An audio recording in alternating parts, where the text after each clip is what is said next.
Welcome to the Zono Sports Show, where you know Zonos. That's a fun little song early in the morning, I must say.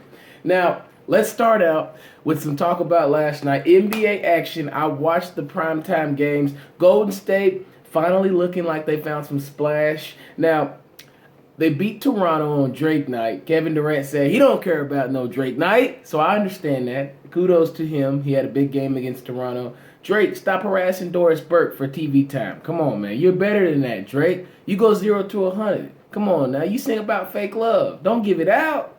But it was a very entertaining game. I'm really curious to see how Golden State is going to begin to gel, because this is right around that point where it's getting to the point in the season right before Christmas where teams are finally finding out who they are in the league. I think Steve Kerr has to do a great job and is still trying to mix and match his lineup, figure out who goes well with who. Do we want to eat mashed potatoes with Salisbury steak, or do we want macaroni and turkey on the side? It just depends on what Steve Kerr thinks is the best fit for that situation in Golden State to make sure the offense is consistent and happens often, every possession if he can, because he's got a lot of scores, but how can you get guys on the floor that work well with one another with so much firepower? I mean, Chef, Clay, KD, Draymond, Iggy, you got a lot of guys that you have to work into that rotation, so it's very important to figure out what the right mix is.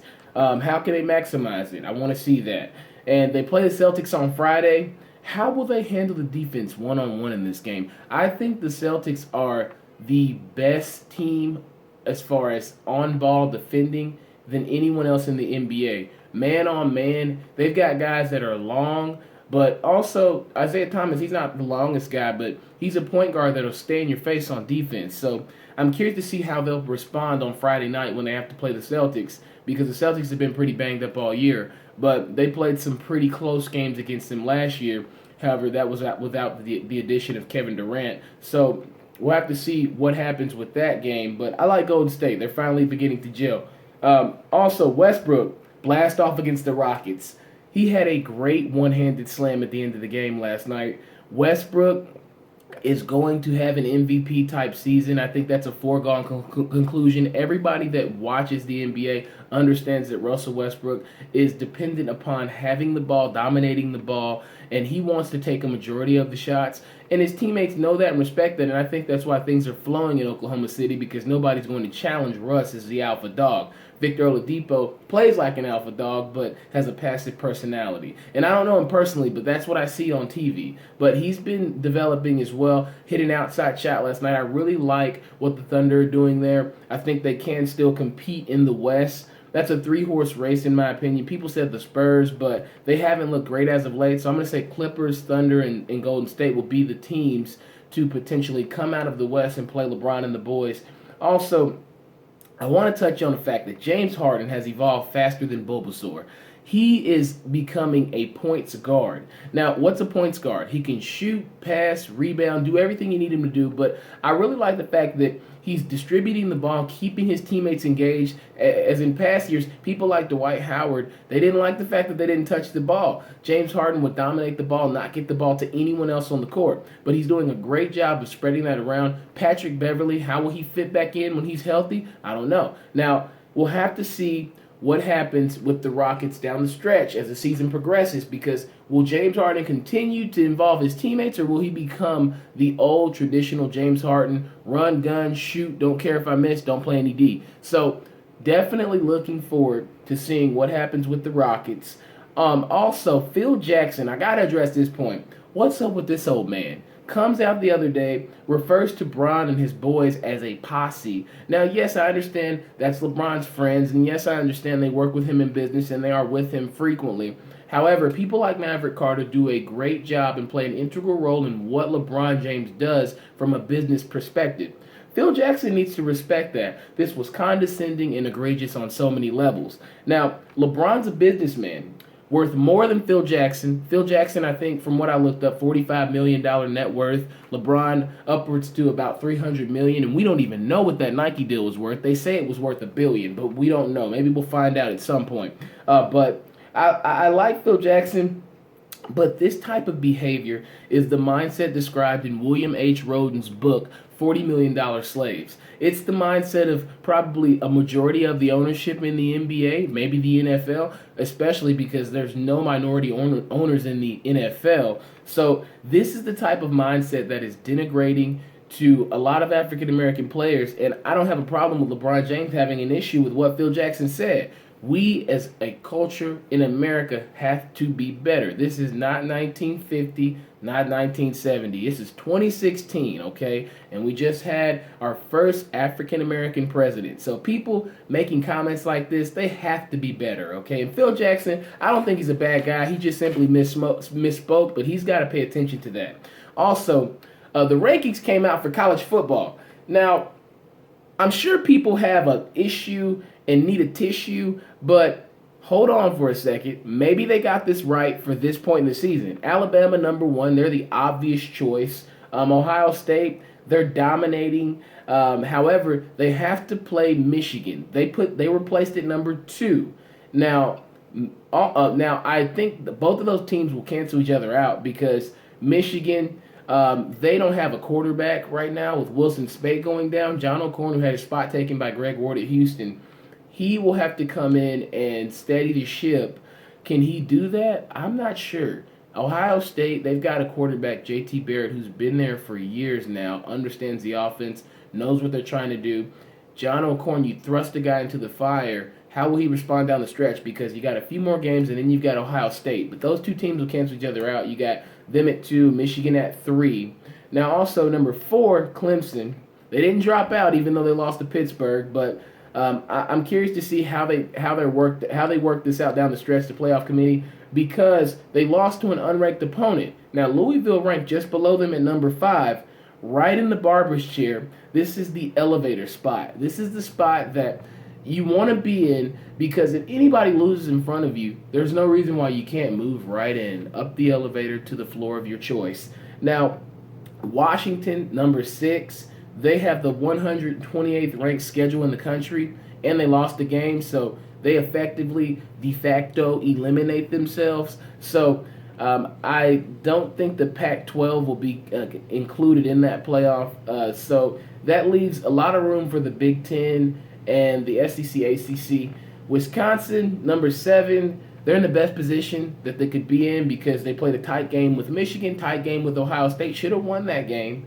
Also, number 8, Penn State. Wow, the top 10 starting to look like the SEC from the previous years with all these Big Ten teams in it. Not familiar with this.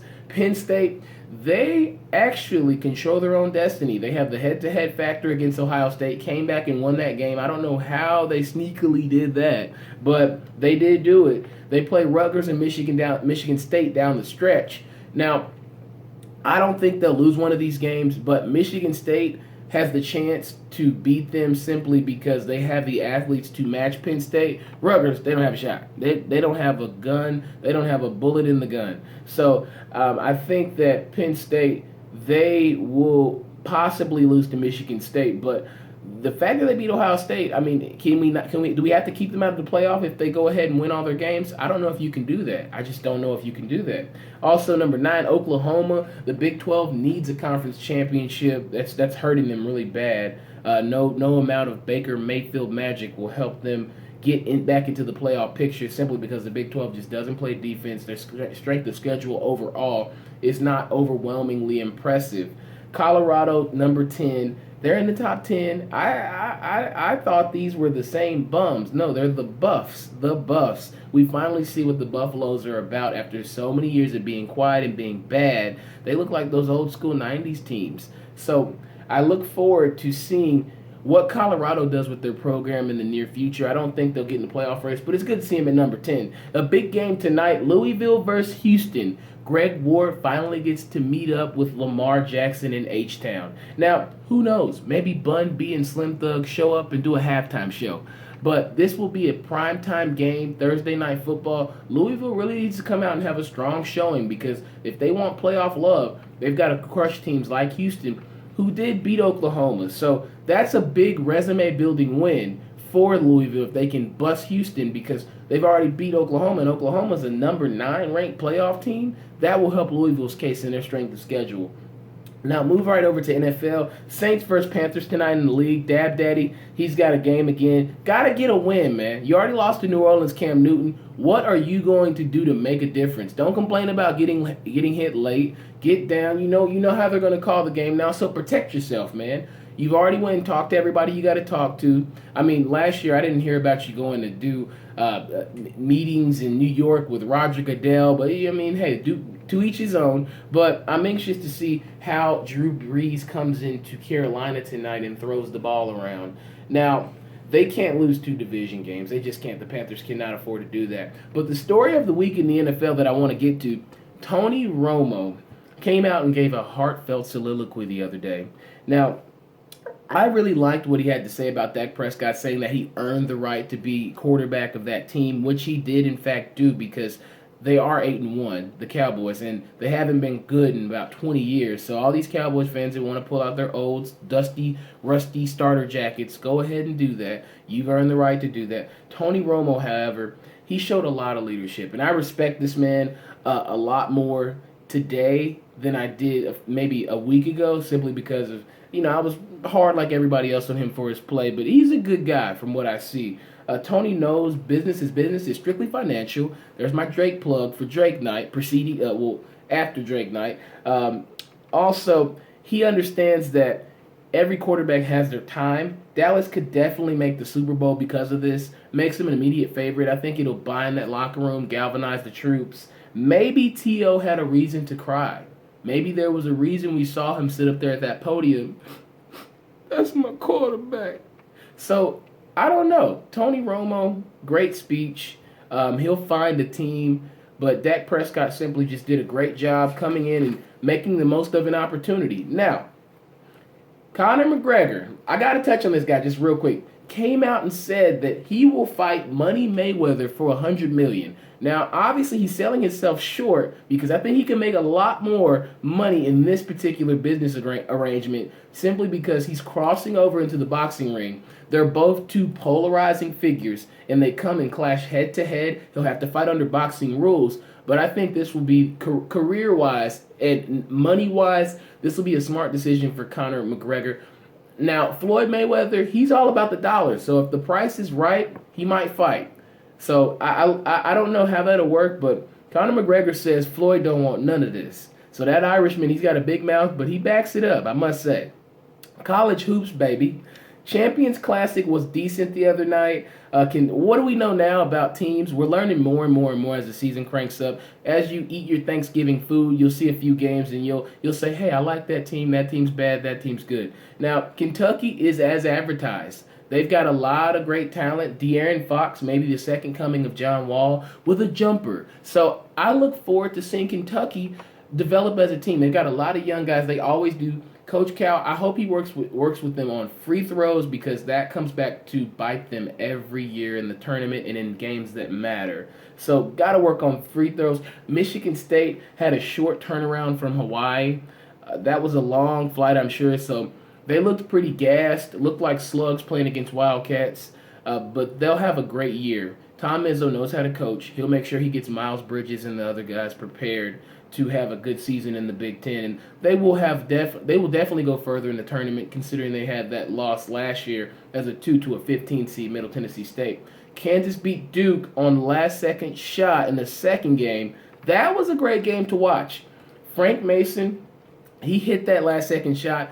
I did mention in the preview, our college basketball preview, that he's got to be a much better player this year, and he's showing that he's becoming a leader. He's been there for a long time, but I like Frank Mason and the way he's developed, and he led by example. Doesn't seem to appear to be a overly vocal guy, but he showed it with his play by hitting that shot. Duke is supreme. I'm not too shaken up about this loss.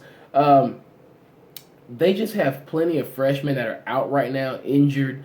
Frank Jackson played okay. Grayson Allen, he played decent. He's got to focus on just basketball, not get into all the extracurriculars. They're going to go at him because he's that type of guy. He's a figure. People look at Duke and they think of Grayson Allen now. He's got the Christian Laettner effect, Christian Laettner air about him. So they will treat him a certain way on the road and in neutral site games. He's got to handle that and manage those emotions. Let's all look back come February and see how good Duke is. because I think by February they will definitely be have cemented themselves as a top 5 team. So we won't have too much to say about what they're lacking in certain areas. By the way, number 4 Oregon might be the fakest team out there. They're the fakest gangster in the room. I mean, I look at what happened with them yesterday against losing to unranked Baylor. I mean, come on, guys. You got Chris Boucher still. You got Casey Benton, the point guard. They've got to play better. Oregon just shows me that they can't play on the road early on. I mean, you can't lose that game just because Dylan Brooks isn't playing. Dylan Brooks was out. I'll give them that. But come on, Oregon. Now, next show, I'll catch up with you guys. I got to wrap about the weekend, wrap everything up, let you guys know what's going on for the week. Also, Thanksgiving, I'm off, folks. Now, I do want to be here, but yeah, I got to eat too, like you all. But I'll come back the following Tuesday, so keep that in mind. No episode next Thursday. But I'll be right back here on the Zono Sports Show coming Tuesday. Thank you for watching, where you know Zonos.